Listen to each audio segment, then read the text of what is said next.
Welcome to Weekly Infusion with Dr. Drew Pinsky and Dr. Bruce Heischober. Weekly Infusion addresses medically related topics. It's in the know, entertaining, and everything you want to know about health and medicine. Now may I present to you the very wonderful Dr. Drew and Dr. Bruce. Bruce, how are you? Oh, wait, I can't hear you. There you go. Go ahead. Looking forward to my pathology exam. Yes, we're going to have an exam today for our dearest friend and very favorite guest, Nicole Angemi. You can follow her on Instagram at Mrs._Angemi. Nicole, welcome back. Hi. Hey there. Hey. And Word up. Word. We kind of wanted to start with our exam because we've been in a kind of a, I don't know, I'm irritable right now. And so I'm partly irritable because of the experience we all had in New York last week. I'm taking Nicole around and we're doing a show. We're going to do a show with Nicole. The pitch. And we pitched some great executives, and they I love them, but I'm not sure they understood what we were pitching, which is always the challenge. And so now we're all we're running around trying to figure out how to help them understand Did the what content scare them? Were they squeamish? It's always a little more weird than that. But and here's another weird thing I learned about Nicole. Michelle, our crack producer across from me here on the other side of the camera, for those of you watching on Facebook. I called Nicole Michelle like 10 times during these pitches. And she goes, "Oh, yes, everyone always calls me Michelle." And I thought, My entire life. Isn't that weird? So weird? Whoa. Since I've been a little kid. It's so weird. And there is something about her that is a Michelle. I don't know where that, why it was in my head. I thought it was because of you. It's the extreme intelligence and the yes, beauty and the all fantastic that, personality. Yes, all that goes into my, yes. I would take that name totally because I love the Beatles song. So That's what I'm named after. oh my God, that song is so good. Did you hear that, Nicole? And Michelle Poe was named after that song. Really? Yes. Michelle, you never It came told me out that. the year I was born, which was 1988. 88. I think there's more helter-skelter than Michelle here. Wait, All right. I have to tell you guys something really awesome that just happened to me. Please. So I was at Wawa, my favorite store in the world. You West Coasters don't know about it, but it's a store that accompanies a gas station here on the East Coast that everyone loves. Great. And they had a sign up that says, as of November 1st, they're not selling cigarette or tobacco products to people that are under 21 years of age. That's good. Right. Isn't that awesome? That is awesome. Yeah. So that's like a step forward in the fight against that for us, I feel. Nicotine addiction. Absolutely, 100%. And the other, Nicole, when she came out here and visited us in Los Angeles, she reacted very powerfully to our homeless situation. Really? Oh my God, I'd never seen anything like that. Yeah, she was disgusted. I was like, Jesus, you're right. It is disgusting. We shouldn't allow this. But the fact that we allow it is disgusting. You been to Manhattan lately? No, well, Manhattan's getting kind of overrun a little bit too. But Los Angeles, we allow people to live in squalor, ill, that we should not. Right, Nicole? Yeah, and I mean, who wouldn't want to live there? It's kind of beautiful and amazing weather. So I kind of might set up a tent there and hang out there a couple months a year too. Have pictures like the ones we just were sent. And we were just sent a pathology specimen. Warn everybody though. Yeah, we're warning. What are we warning them about? That they might. Coming, just so Okay, what's coming is some pathology specimens that Nicole has dreamt up to try to stump me and Bruce. And she's going to tell us the circumstances, sort of, give us some hints about around which this. Wow, this is interesting. Okay, give us a little bit about this, Nicole. Which one's this? This is a purple one. It's the one with the two specimens that looks like pickled beets. Oh, okay, that one. Okay, so that is. What do I want to tell you about that? Ectopic pregnancy. I don't think so. If it's not, it would be an ectopic. You're kind of. Who said that, Bruce? Well, then it's an. You're kind of in the right. It's a dermoid. Then it's an ectopic dermoid or something. Okay. Bruce is warm. Okay, keep going. Tell us the circumstance, or can you, without giving it away? It's from the right gender and from the right zone. It really looks. This is a really you guys are gonna like this. This is a really cool specimen. Ovarian tumor or something? Yeah, it looks like an ovarian, but why would you have it bilaterally, right? These are two different. These are two different. Yeah. There you go. You're getting warm. It's bilateral. Kidneys. No, these are ovaries. These are ovaries because they can see the fallopian tubes and their arterial Yeah, supply. I'm done. I got the general location. But Go for it, Drew. Wait, hold on. It literally looks like there is a cerebral tissue in the ovary, which is why I was saying That's good, Drew. That's good. why I was saying dermoid, and that's why you said maybe Teratoma. teratoma. Yeah, but she said no to that. She said the right zone and all. What else? What else grows like a dermoid that's not a dermoid or a teratoma? That is, anything, Bruce? Is there like an ectopic? Just an bilateral ectopics? That just You guys are getting so good. I go for half credit. I I'm might done. hire you in the lab if all right. What do you got, Nicole? Fill it out for Okay. us. So these are actually totally normal ovaries and fallopian tubes. So why would they take out totally normal ovaries and fallopian tubes out of a woman? Normal. They're totally normal. And the reason that I said it was really good that you said it looked like they almost looked like brains is because we actually describe a normal looking ovary as cerebriform. That's how we describe it because it kind of looks like a tiny brain. It does look like a tiny brain. So they have some genetic disorder where you did it preventively. Yep. They're BRCA. These are BRCA ovaries. Yes. Oh. Good. Did she have both of them? BRCA 1 and 2?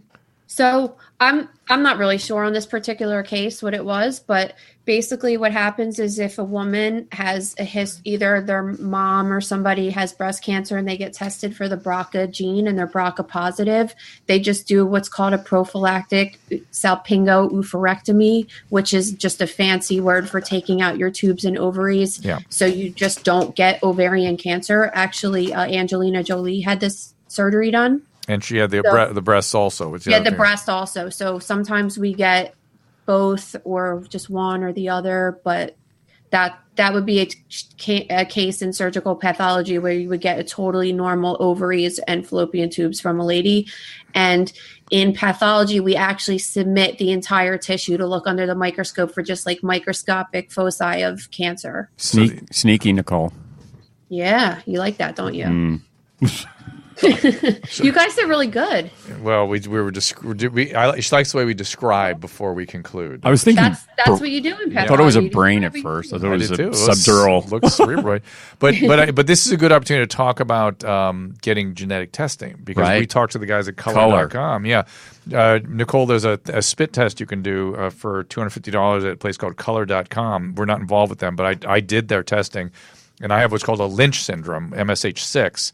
So I have a DNA repair mechanism problem that's similar to BRCA, milder, but it's associated with GI tumors. So now I have to get more screening done every year. Yeah, it's also associated with endometrial cancers, I believe. I mean, not that It would be is. your That is problem. absolutely true, and a little bit Yeah. of brain, and a little bit of pancreas also. Did you have Yeah. Did you have a patient you dissected with Lynch? Yeah, I've definitely been familiar with it. I've seen it. Wow. Yeah, Yeah, and totally. it wasn't part of the curriculum. Yeah, no, when it we was were not. training. Yeah, Oh, no. and so I take middle-aged people now and I test them. And by the way, if you're positive for one of the 30 common genetic mechanisms they test for, they will test all your first-degree relatives for $50. And great genetic counseling. That's the And the you parts. meet with a This geneticist is for the now. importance of us. I don't know if you're aware of this, and I mean, I'm sure you are, Bruce, because you're practicing and stuff all the time. But we go to this tumor board conference every week in pathology. They have it, Yep. and even more specific in educational institutions and everywhere. Usually, sometimes they have like breast conference and they have Right. lung conference, and that's all they're talking about is just the genetic testing. I mean, it's how they're treating tumors. 100% Right. It's nowadays. so now to get more specific, it's genomic medicine, Yeah. personalized medicine. So that actually there's certain genes that the tumors will elaborate and can change. I'm starting to think about cancer the way I think about infectious disease. You know how bacteria changed in response to the antibiotics. Similar mechanisms are afoot in cancers in terms of response to the various kinds of treatment modalities. And we're not just using poisons anymore. We're using immune modulating agents, things like that. No, our guest, when we talked about melanoma, Yep. that was fascinating, just the genomic approach. And All right, what's next? Here comes. Michelle's going to send us the next stumper that's going to make us feel dumb. Can I tell him what I guessed this was? Yeah. I And then when I told you what it really was, you probably I, gagged. no, because I called it. Did you get? Are you looking at the picture? No, I didn't get it yet. Oh, I didn't get it. okay. It's coming. Did you send it? It must be a Yes. very elaborate one that it's having trouble No, but getting through my, space. Well, when you see it, I'll tell you what I guessed. I think it was censored by the internet. It might have been. Oh, no way. Oh, is that it up there? Yeah, I called it roasted s'more skin. S'more skin? Not Smurf skin, but s'more skin? S'more, like for s'mores. I haven't gotten it yet. Oh, here it comes. Here it comes. There we go. Okay. I got all right. Oh, my goodness. And then Susan wanted to add some chocolate and graham crackers to it. Yeah, that was me too. I didn't get it yet. She's much classier than I am. I'm the one that said, "Does anybody have chocolate and graham Nicole, crackers?" help me a little bit with the stick that's in it. There's some sort of what is That's that? just a probe we use. It's one of our tools that we use in pathology. And the purple is just some sort of sheet or something there, right? I don't want to miss anything. And then the probe is what you use to dig into this thing to excise it. No, it's just like one of our tools that we would stick in something that is like a duct or something that's kind of, Yes, that's what it you looks know, like like. if we were if we had a pancreas, we would stick a probe in the pancreatic duct, or we would use it to probe, you know, just to probe into like any kind of a hole that we want to see as patent or something like that. There's a the tool we there's a use. quality of this that looks like Panis or something Somebody like says that. that's a glove. No, it's not a glove. Oh, next to the thing. Well, yeah, Oh, that's so like what's the me purple? actually, you know, that's me like just That's your for finger. size. That's your finger, Nicole. Yeah, That's I your mean finger. the photo. Yeah, for size purposes, the probe is Oh. a small tool. It's like like the a size of a wig. pen, Okay, so like I'm- lengthwise, and then the actual size of the probe is, you know, like the Yeah. tip of a pen. Can it's you just can a you small. give us any more symptoms or anything? You guys or- should be listening to the pun I made, and it will. No, I don't want to get. I don't want those kinds of. I don't want. I'm assuming it's an organ. My friend said, Julie said kebab. Yeah. But Nicole, can you tell us It's anything not. about symptoms? I mean, it's not an organ in the sense of. I know that there's some people that call every little stupid thing an organ, but it's Yeah. not an organ. Okay. Can But you give it's us essential for some of you. any symptoms that the patient had or anything? Pain, uncomfortable. And this is a dead person. Is a dead No, person? this living is a person? surgical pathology. Surgical specimen. path. Something from your stomach. Oh, is this off the stone. scrotum? Oh. Is this off a scrotum? You're in the area. Oh, Lord. It's not scrotum. Is it a stone? Fibroid? Stone. Okay. no. Somebody asked fibroid. No. Pain where, Julie? That's giving too much What information. is that? It looks like a. Is it sebaceous? Whatever it is. No. No. All right. I give up. I give up. What is it? It's an adult circumcision. Oh. That's why I called it s'more skin. For skin. phimosis. Oh, for phimosis. So Yeah. that's the most common reason that they do. What's the white part? It's just scarred. Oh, I mean, when my we have it goodness.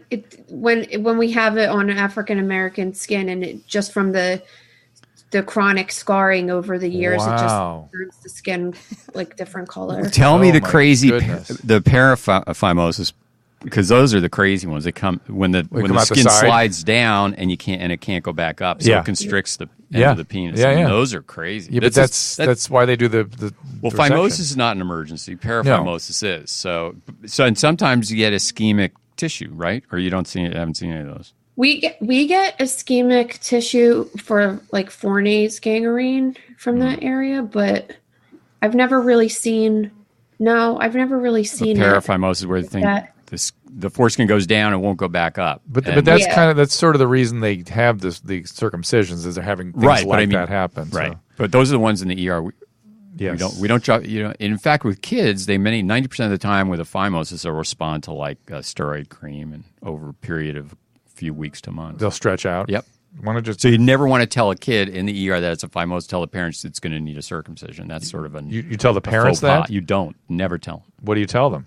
You just tell them try the steroid And then when they cream come back as an and a adult? little stretching. No. When they're little kids, it usually responds 90% of the time. But when they come back as an adult with Oh, more adults phimosis, are different. Yeah. No.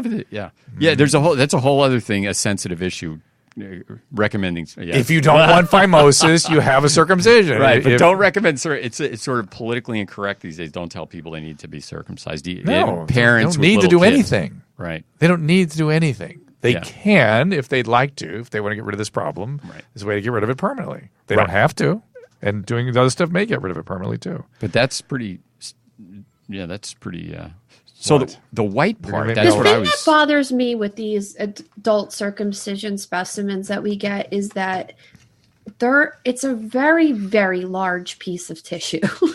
So I think about when little babies get circumcised, it's when what I'm trying to say is,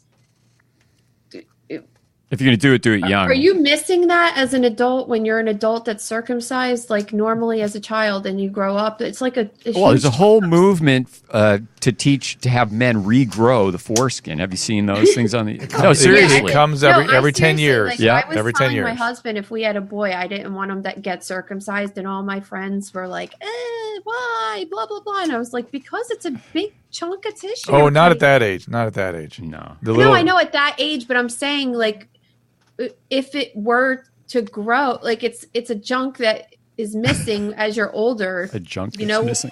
Do you understand Nicole, what I'm trying to say? Nicole, for the record, I'm not missing it. Yeah. I don't miss it. I'm not And it's not missing because it either. it's not because I don't have it or never knew about it. I really the possibility of phimosis. I like that that's off the table. Thank you. Good Me night. too. You know what I'm saying? Don't No, know. you're not listening. You don't. Okay, wait. Maybe I'm not explaining myself. Try again. I'm all ears, but I don't have fire trucks on my ears like you do. This is awesome. Michelle, are all the exam questions? Look, I can't even put it this way over my Michelle. head because it's really. It would ruin the bouffant. It would totally ruin my. Nicole, booty. are all the questions coming from genitals this week, or are we going to get them? No, the next one's not. Oh, good. You want to give us a little detail on the next one? Because it just looks like a. Oh, The next one is a dead person. and can you give us any clinical anything? This is okay. So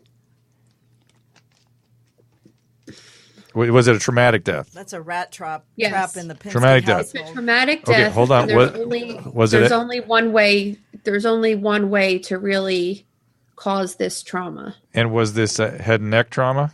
Holy shit. Head Yes. and neck trauma. Good eye. I am looking at a jaw or something, or a larynx. I mean, or a hyoid bone maybe, or something. Oh man, you're good. Hyoid. Yeah. Oh, that's horrible. There's only one way to get it. Did you take this out? Why'd you take- Strangulation. No. Well, Yeah, you're right, Bruce. it's strangulation.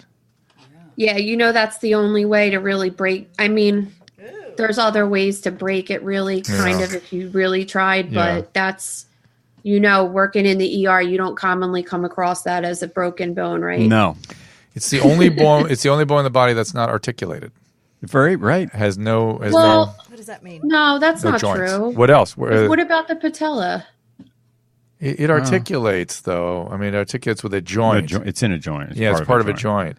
The hyoid really is not part of any joint. It floats free on the muscle. Yeah, it does. Yeah. And it's just kind of it's like really impossible to break unless you strangle somebody.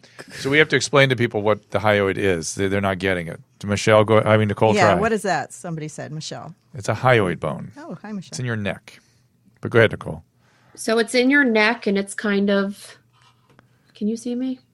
Yes. Kind of like in here. And everybody knows the Below your chin. tracheal cartilage, It's just that big so bony it's in thing. this like weird spot that you can't really break it. It's nestled deep in here within muscles.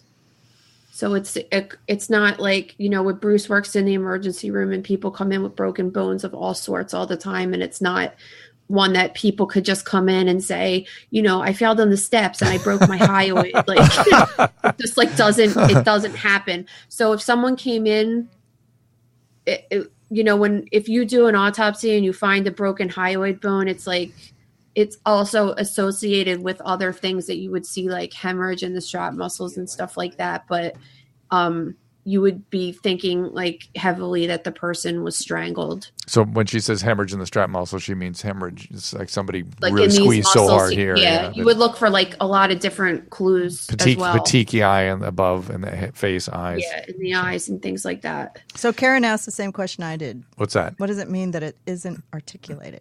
Oh, it's not part. It's the only bone in the body that doesn't have a joint associated with it.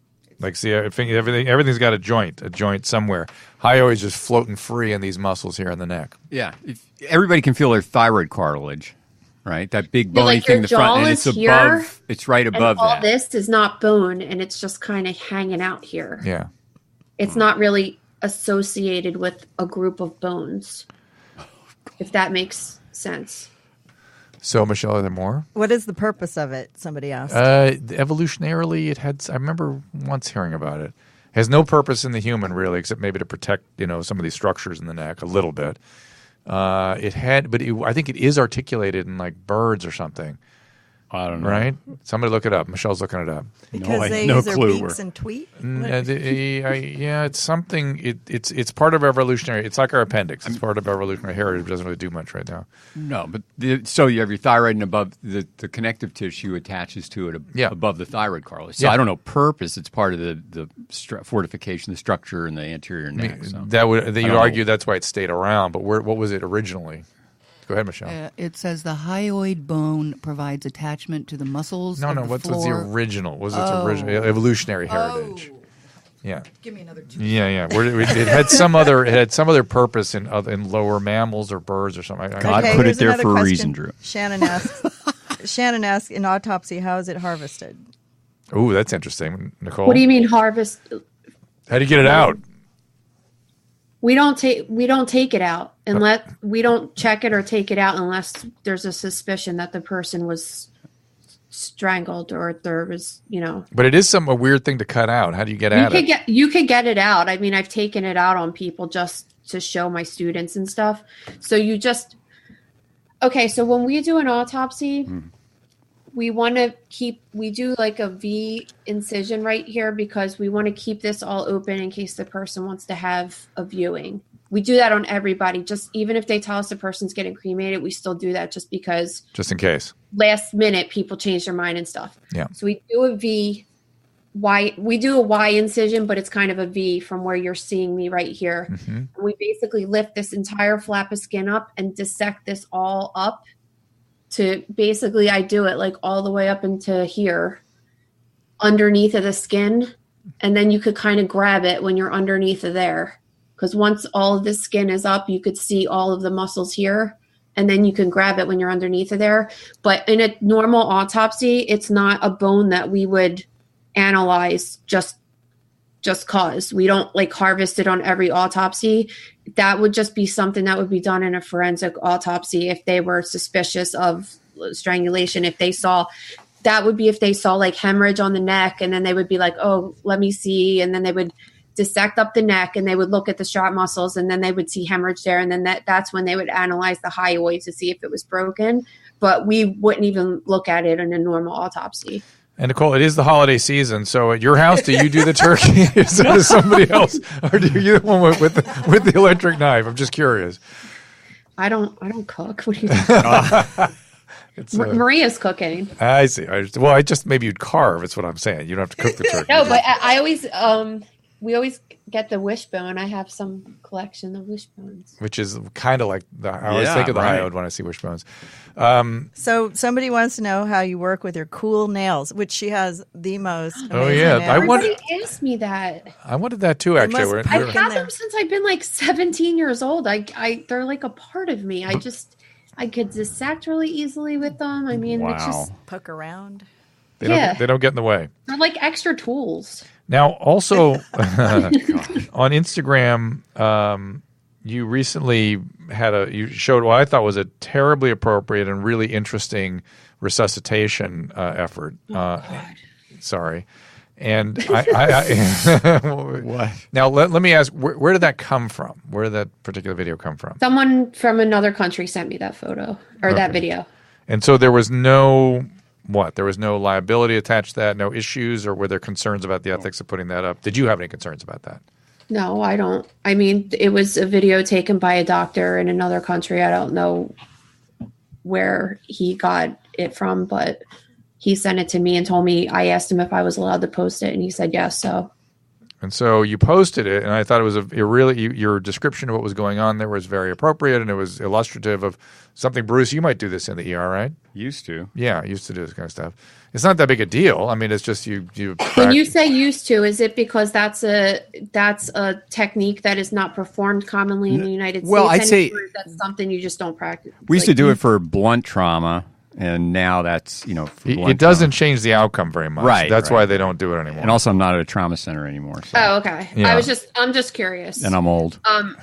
No, I was just curious because I obviously I don't work in that field, so I don't. I've seen trauma surgeons do everything. I mean, they'll do everything sometimes, and I'm amazed that sometimes they keep people around. It's amazing to me. It's some particularly chest crush injuries and things like that. Right, cross clamp the aorta, but I mean, it used to be done for every blunt trauma. Anybody come in full arrest in a trauma center. Now, so you're saying blunt trauma? Like, give me some examples of blunt trauma.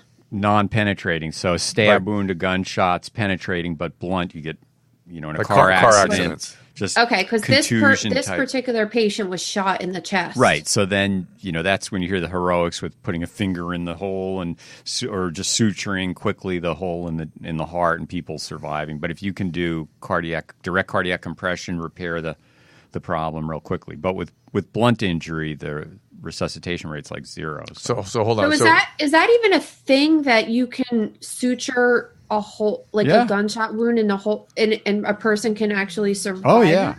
Really? Pretty unusual, but it's possible. Yeah. I mean, okay, because I did see.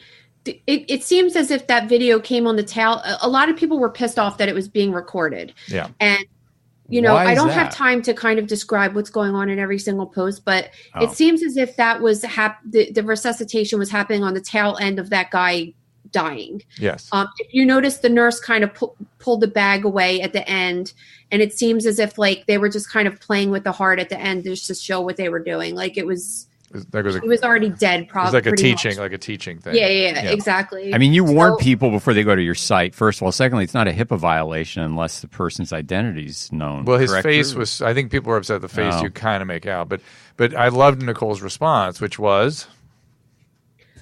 Stop looking at his face and look at his heart, which you're supposed to look at, and maybe you'll learn something. Stop starting trouble. Yeah, I just It wasn't stop even looking for his trouble face. and learn something. It was like a glimpse of half of his profile. Yeah, for a second.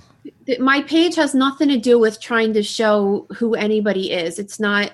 It's about learning. It's not about. Just stop starting trouble on my page. And that's my favorite response. Just stop looking for trouble. Start get learning. Off. Nobody cares about your whining, and this is what's wrong with 2017. Just shut up and get out of here. I can't deal with it. I got mad last week. If you recall, I got mad recently. It was actually today. Yeah. Oh yes. Yeah. So somebody wants to know if there was. She said blood wasn't refilling the heart, correct? In the video or whatever. It was hard. Yeah, he had no blood pressure. It's hard to get the return probably. But there were 2 sets of gloves, so they were teaching. Yeah, probably. Yeah, he was. His heart was trickling. I mean, and like I said, the nurse wasn't bagging him anymore, so they had called it already. Otherwise, she wasn't giving him any air in his lungs. Right. So right, they'd called the code. He was no longer attempting to resuscitate him. They weren't ventilating him anymore. And you could see the hole in his heart. It just. You know what I mean? Yes. And everybody's just trying to. It's just people just want to start trouble just to start trouble over things. And Bruce, you know what I mean? Yeah, well, listen, I know what you mean. Believe me, I know what you mean. And I don't want to be in the same category with the troublemaker because it makes me offended when people accuse me of things that I'm an ally. And why does forget it? But back to the blunt trauma versus say penetrating trauma. Did you say it again? Blunt trauma, you do not use cardiac massage? No, cracking the chest. I mean, if somebody comes in, they've been in a blunt trauma, and they're you in do full not arrest. crack the chest, or you? No, do? I'm not. I mean, I'm not doing this. One, but in general, not? You don't crack the chest the way we used to for every full arrest. Right, It was traumatic. Traumatic blunt. It's not. Now you do it for what? Penetrating. Yeah. And what do you do with an aortic transection, which happens with cross clamp the aorta, blunt trauma sometimes? How do you get in there without cracking the chest? Well, no. Oh, well, I mean, if again, the survival rate, if it's up at the aortic arch, which is where the ductus arteriosus is where it connected. pulls. So that's so those are not. I don't think that's a survivable. Really? I thought they tried to save those. That could. Listen. Maybe You know what we're talking about, Nicole? Yeah, I don't even want to think about that shit. I can't even think. I can't think about This like, is Nicole Angemi saying it. She doesn't want to think about it. Everybody, now relax. No, like saving a person's life. Like I don't care if you give them to me dead already. That's fine, but I can't even imagine trying to save a person's life like that. It's like my husband talking about pulling people out of cars when they're in a car accident or they just pulled a dude out of a fire last night. Like I can't even think about it. Yeah, I think that's the most traumatic. When you're a first responder seeing that, you're seeing it in the context of everyday life. When I see somebody come in, they're on a gurney. It's a controlled environment, and you can think about just the focus on the problem. Have you stopped at a car accident? It drives me crazy. It's very unnerving for me. I'm useless for the most part. I mean, I can try, but I'm not. Your guys like your husband, Nicole, know what to do. Right. That's what they do. He loves that shit. Like he does. He'll tell me like he would show up at a car accident and like somebody's leg is like stuck under there and it clearly needs to be amputated and they're like, "Get me the fuck out of here!" Oh. And they're like, and he's just like, he loves it. And I'm like, oh my God, I would be shaking and I would faint and I'd be crying and I would be like, oh my God, I love you. I'm sorry. Like, I'm not gonna hurt you. And I would fall apart. I would be so nervous. And he's just like, I mean, that's why certain people are just meant to do certain things, you know? Yes, that is true. I would fall apart every day. And speaking of amputees, you posted something today. I think was it an arm injury? Oh, yeah, the arm. That's, yeah. Talk about that. Driving out the window with your arm out the window. Did you see this one? No. That's so gnarly. It made me think about. I'm not an orthopedist, and it's been a long time since I've done much orthopedics, but how they decide when amputations you just got to go. If you're lucky enough to be there where there's a very experienced hand surgeon, but the guys that used to roll their dune bugs out in the desert, holding on to the metal, and the spaghetti looking hands that would come in, it's an art that I was always so astounded by. And I'm astounded they could put it all back together, but I'm even more astounded that they know when they can try and when they can't. That to me is the hard part, because it all looks like unmanageable, you know. Well, they have the microsurgery. And I remember, here it is. I'm going to show it to you. And I remember when I used to deal with, again, ortho, some of the leg stuff that I was seeing is they would try to preserve it as long as there was a blood supply. Ooh. And they would preserve awful stuff. He received an arm. What? Well, amputation. Yeah. I was going to say, wow. Yeah. So I showed him your picture, Nicole. Yeah, I'm really, really familiar with with leg amputations just because they're so much more common than arm amputations. Why is that, I wonder? And it's just peripheral vascular disease. Yes. Okay.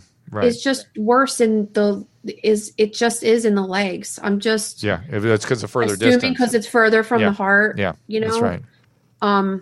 And just so many, and you just see some of the amputations you get, and you're like, oh my God, I can't even believe that this has been attached to a person for as long as it has, you know. But yeah, they do save a lot of legs forever, you know. Did see a lot of gnarly peripheral edema and vascular disease and ulcers walking around New York these days.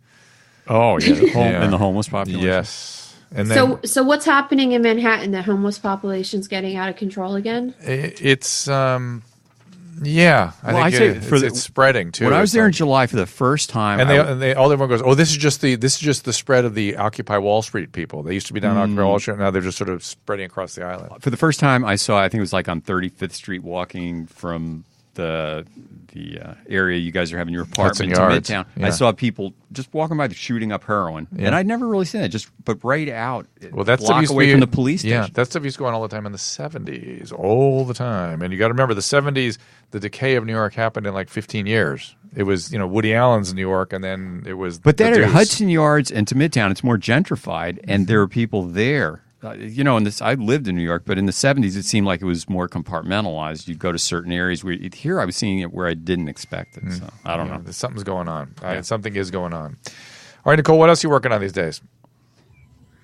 Hanging out with you?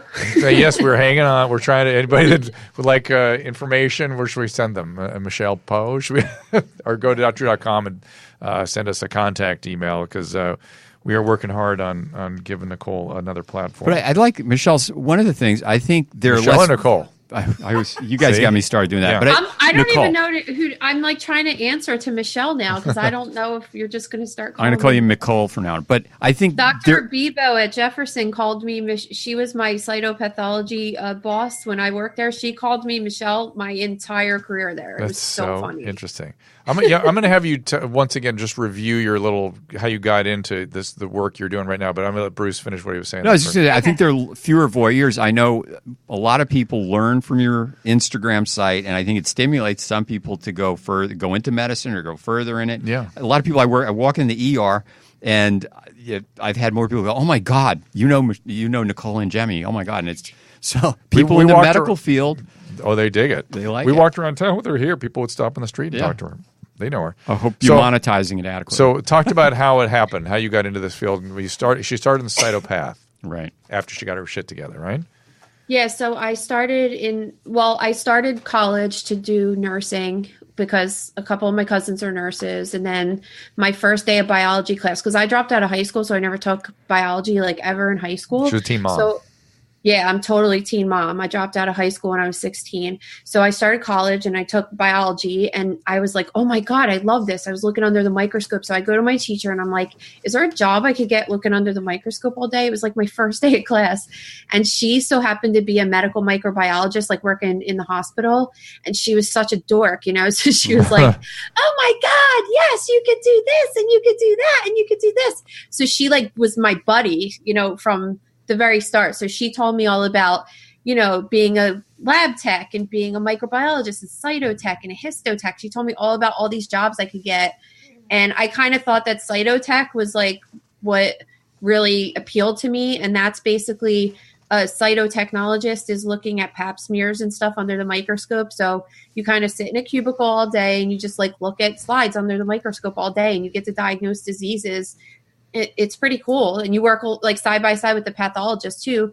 So I did that for my undergraduate degree and I worked at Jefferson in the city for a couple years. And then like I tell everybody this story, one day I was just like sitting at my cubicle and everybody was like making a lot of noise and there was this really bad smell in the hallway. So I go out into the hallway and it smelled like rotted meat and disgusting. So I go out. I need to be a part of that. Whoa. I know. Disgusting. Exactly. I'm But in. You know how I am. I'm like, oh, what's going on out here? And everybody's like, oh, the leg refrigerator's broke. It's leaking everywhere. And I'm like, what are you talking about? A leg refrigerator? Because I had no idea what was like happening over there. And like, I look and it looks like a refrigerator that you see in a pizza shop, like with the glass doors and the shelves and everything. But instead of being like sodas and stuff like that, there's just legs like in red bags, but the red bags are like shaped like a leg. And piled up. Yeah, piled up. And it smelled like really gross, but I didn't really care about the smell because I just couldn't believe. I was just kind of like, why are there legs here? My mind was just blown. You know what I mean? I'm like, why would there be legs here? And it was so cool. And then I go back to the lab and then I saw like a bunch of residents that had been working in cytology with me and they were cutting at the cutting boards and like there was a giant ovary back there. And then one girl was doing an appendix. That's what I was talking about last night in one of my posts. And so that girl like was showing me like what she did with the appendix. And I was like, oh my God, this is so cool. Like, what is this world back here? Like, what's happening, So then I would go back every day for like a couple months. And then finally I went to the director of pathology and I was like, listen, I just kind of want to work over here. I don't want to look at slides anymore. And they all tried to talk me out of it.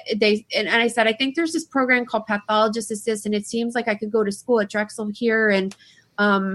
And they were like, no, you don't want to do this. Like, this is a really horrible job. You have to open up colons full of shit all the time.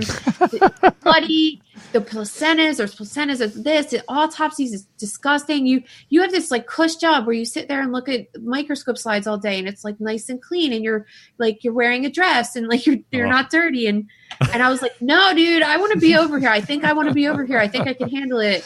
and like that's how I got into it. It was and like the rest is history. Well, so you had to go back to grad school and get a yeah. So I just went back and forth to school. Like I would take a class, and I went back to worked a couple hours, went back and forth, and I had some like really good PAs and mentors along the way that just like helped me out, and it was really awesome. Other pathology assistants. Yeah, so it's like we have PAs in medicine. There's this like the pathologist PA, right? Yeah, we have to have our own program. Like we have kind of like the same degree. We both have master's degrees, and we both get paid around the same and stuff like that. But like we have to have our own training because we don't treat live people. We don't need to learn about medications and like how to keep people alive because we need to have like a training that's strong based in anatomy and just knowing gross findings and knowing why people die and things like that. It's just totally different than trying to keep people alive. So we have a totally different program than they have. You know what I mean? It's sort of surgeon-esque in certain ways. If you know pathology, you know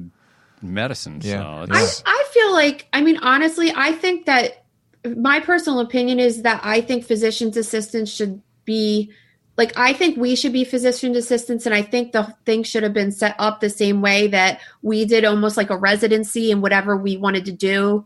Well, it kind of happens now out in the clinical world because if people like want to be a cardiologist, physician assistant, they're going to spend some time with a cardiologist before they really do anything. It is for every single thing except pathology. So it sucks because like some of my friends that went to pathology assistant school, they hate it and now they're stuck. They can't go work in cardiology. They'd have to go to physician assistant school all over again. It just you know what I mean? And I think for me, it would be awesome because, you know, like I just would like to know what happens. I've never seen a surgery. I'd like to know more about cardio. I just would like to have the full picture a little bit more.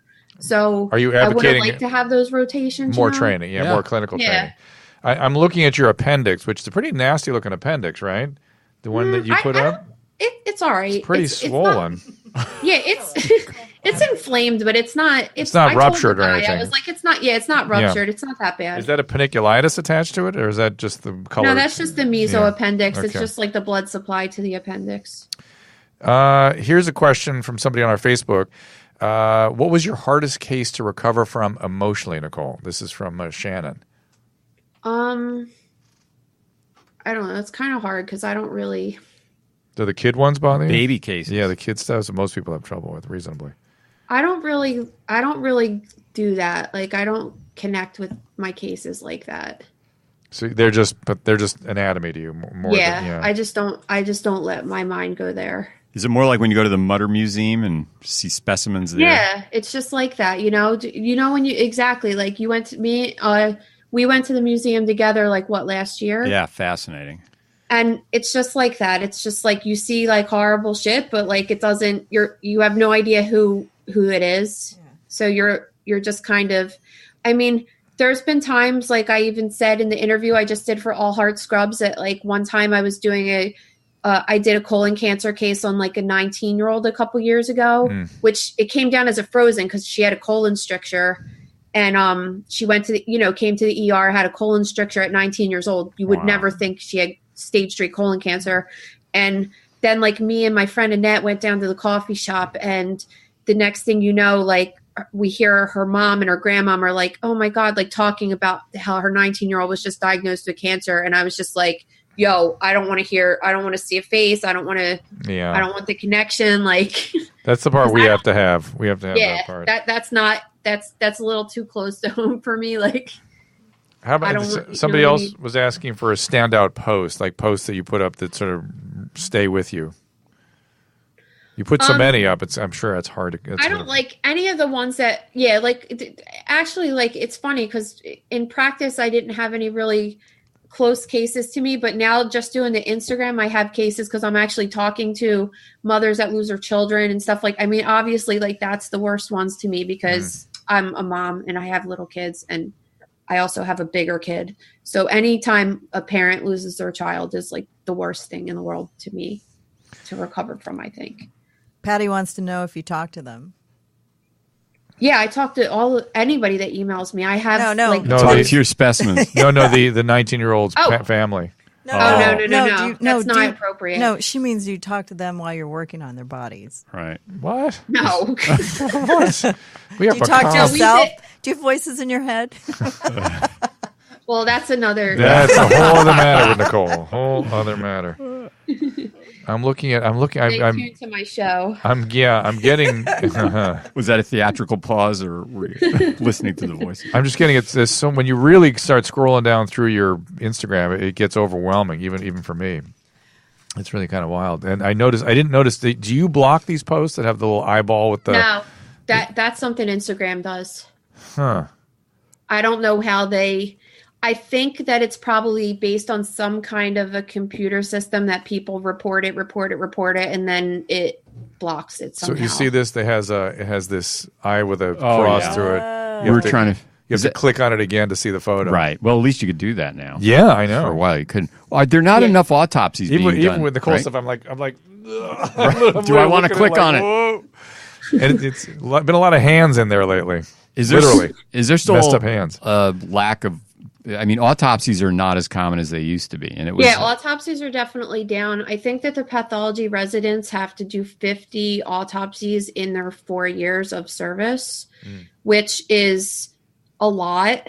You know. But They what was each the have peak, like in the mid 1900s or the peak 20th century? They were done God, almost I wish all. I was alive then.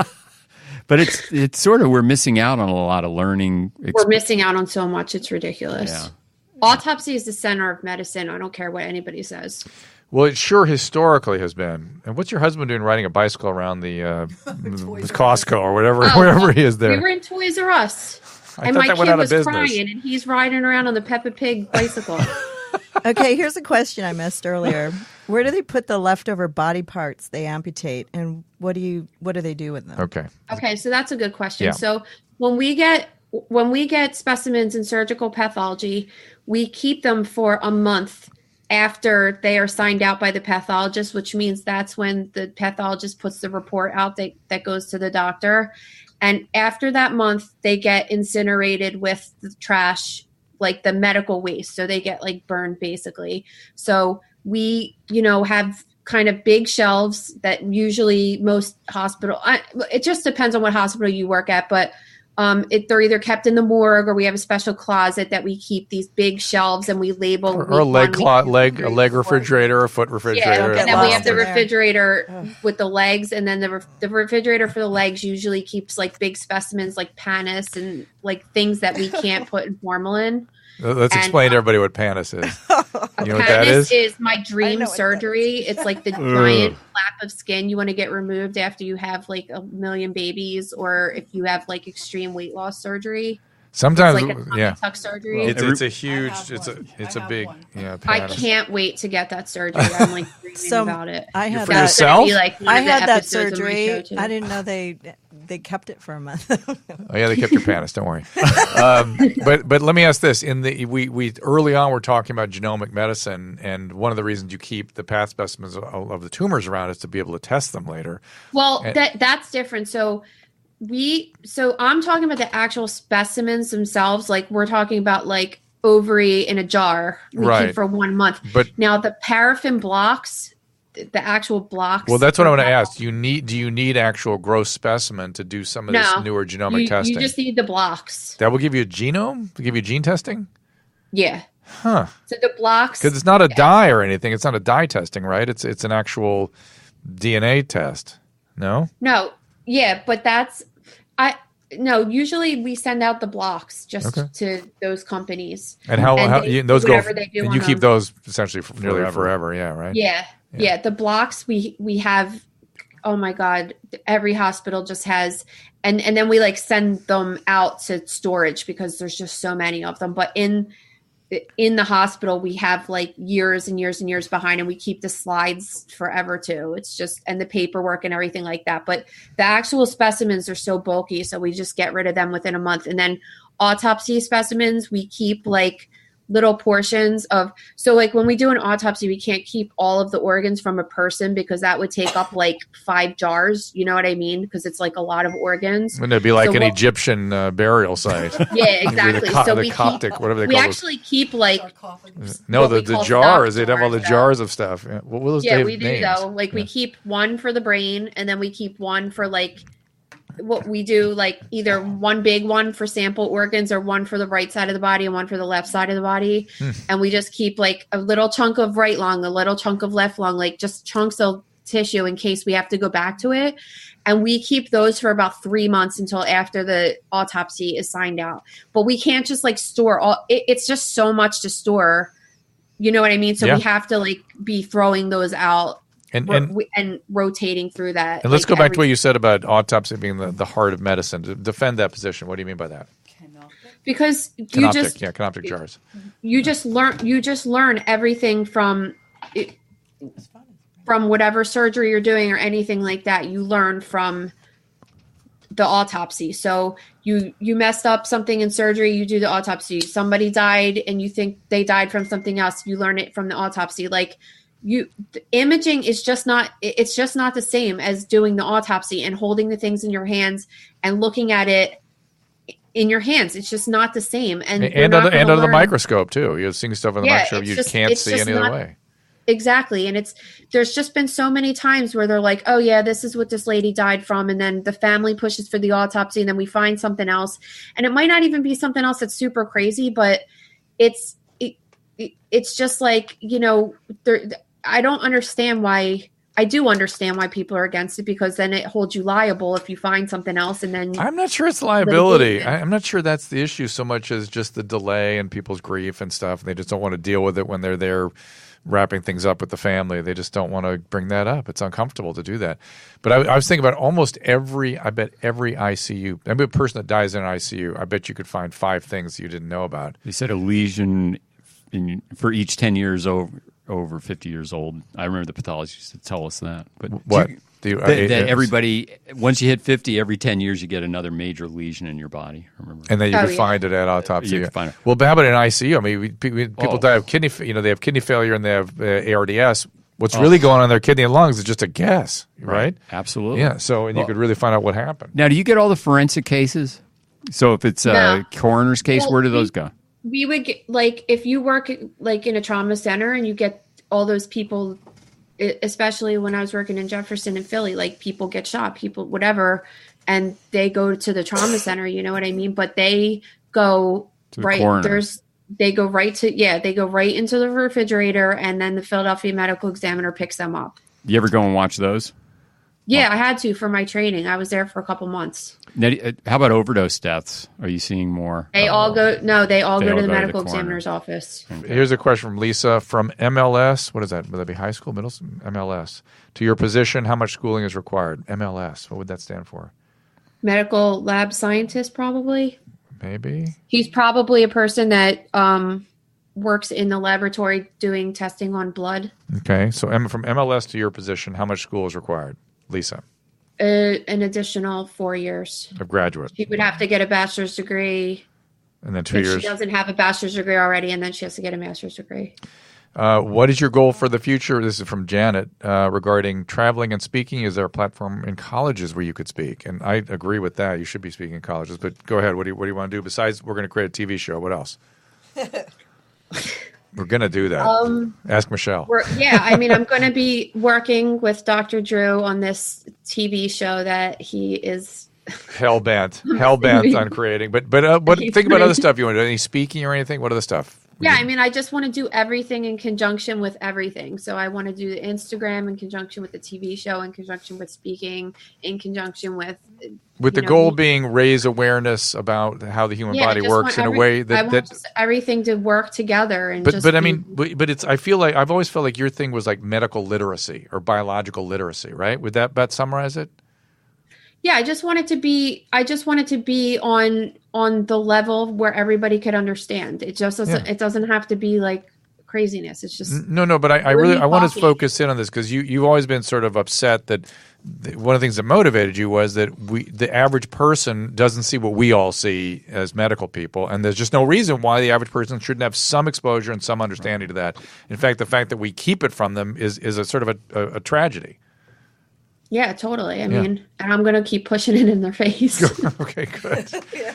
All right. Is Michelle, you trying to ask something, or is that? But I did look up the hyoid bone. Yes, and where did it come from? Well, no, the only evolutionary significance that I could find is that about 300,000 years ago, it dropped so that we could make complex speech, and it's basically what separates us from the chimpanzees. What was it doing before? I don't know. It just wasn't But it was doing. part It of the doesn't. j- It wasn't doing much of anything was until part of it the came jaw. down and gave us the ability to make I think it was part of the jaw. complex speech sounds. Interesting. Only humans and Neanderthals and other animals have different versions of it. There you But they go. all work with the larynx Thank to you. help us They speak. were the muscles. I don't know if that really answered the question. No, that is getting there. It's getting there. Nicole, as always, it is a privilege and just a joy to talk to you. And people should get you at Mrs._Angemi. Thank you for making Bruce and I feel dumb, as you do often. No, you guys did really good tonight. We're getting better. We're getting better at it. Yeah. So I'm excited. yeah, we're learning. See, so she's a teacher. I know. You're a teacher, and you're teaching us. Giving me PTSD from pathology class. Did you have a pathology class? Yeah, You had to. of course, yeah. No, I did And not. lab, pathology lab, unknowns and gross anatomy and we had pathology. gross anatomy. Where did you go to med school? Me or Bruce? Both of you. I went to SC. I went to Loma Linda, which when I did my elective back at NYU, the guy goes, "Where in Mexico is that?" Things have progressed. Their mistake wouldn't be, oh boy, I'm in trouble with that. And don't forget our friends at Alliant.edu. Alliant, of course, were the professional Therapy. therapy and the California School of Professional Psychology. They have Great guys there. forensics there, too. They have forensic psychology there too. Yeah, but a little different than the forensic pathology, but they have forensic psychologists, which is a very interesting field in itself. But I had my pathology was all under the microscope, I would say, and in textbooks. I didn't actually see much pathology. I did do when I was like pre-med, I did an autopsy thing that stayed with me forever. But I don't remember really doing much path after that, really. Yeah, not, except just in books and things. We had a great. You guys both had cadaver labs, right? Oh yeah. Oh. No, gross anatomy is top to bottom. That was all year long. And there's a great pathology museum out at Loma Linda. Is that true? Yeah, I did not know that. that's right. Yeah, I heard that It's one of the too. best. One of the best around. Isn't that where we were going to use That's where you're going to do the show. Remember? That's where we're going to do the other one. Oh yeah. Yeah, but we'll bring Nicole here talk for this about one that. too. Yeah. All right, you guys. Nicole, again, thank you. Any place else you'd like people to go besides your Instagram site? I have a charity page up right now. The link is in my bio it's for Children's Hospital of Philadelphia. I'm trying to raise some money for the holidays for kids with cancer. It's actually for their families. So Great. they have some money for the holiday time to, because the kids are staying in the hospital and stuff. So I hear you. it's just a Great. small goal. So hopefully, And what's that website again? the link's in my bio on my Instagram page. Great. Find it there. Nicole, I will see you soon. Bruce, Always thank fun. you. Thank you, everybody, and we'll see you next All time. right, cool. Bye. See ya. Well, one of the great parts about working in recovery is seeing former patients successfully move on. And I've had patients that have come up to me years later and shake my hand and say, you know what, sometimes people are kicked out of treatment. And many of these folks move on to become mental health professionals themselves. And of course, the field of psychology is vast. The need for competent practitioners is huge. If you're considering this rewarding career, I urge you to consider the California School of Professional Psychology at Alliant University. Now, I've known them for a long time at Alliant University. I've spoken at their past events. It was founded in 1969. It's boasts an alumni network of nearly 50,000 people worldwide. And Alliant has fostered many of today's mental health pioneers, authors, and advocates. CSPP at Alliant University hosts both on-ground and online programs in business psychology, marriage and family therapy, clinical counseling. They also offer APA-accredited doctoral programs in clinical psychology that can allow for specialization in child psychology, clinical forensic psychology, and integrated psychology.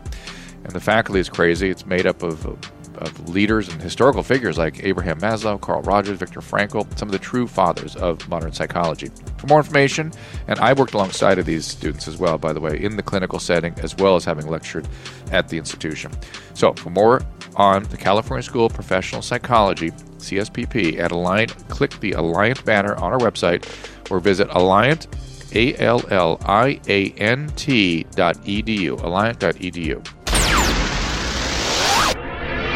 Remember, you can find all these podcasts at drdrew.com. The Dr. Drew podcast, the This Life podcast, and the Adam and Drew podcast, which is available 5 days a week. Find them all on iTunes and rate us 5 stars. Subscribe and get it first. And if you're really happy, click on the Amazon banner at drdrew.com to help support the show. We'll thank you for it. If you join the email list via drdrew.com/contact, we'll send you a weekly infusion newsletter with Dr. Drew's news. We're so grateful when you get in touch. We read all your emails and we'll bring you the subject matter you want to hear about. You live.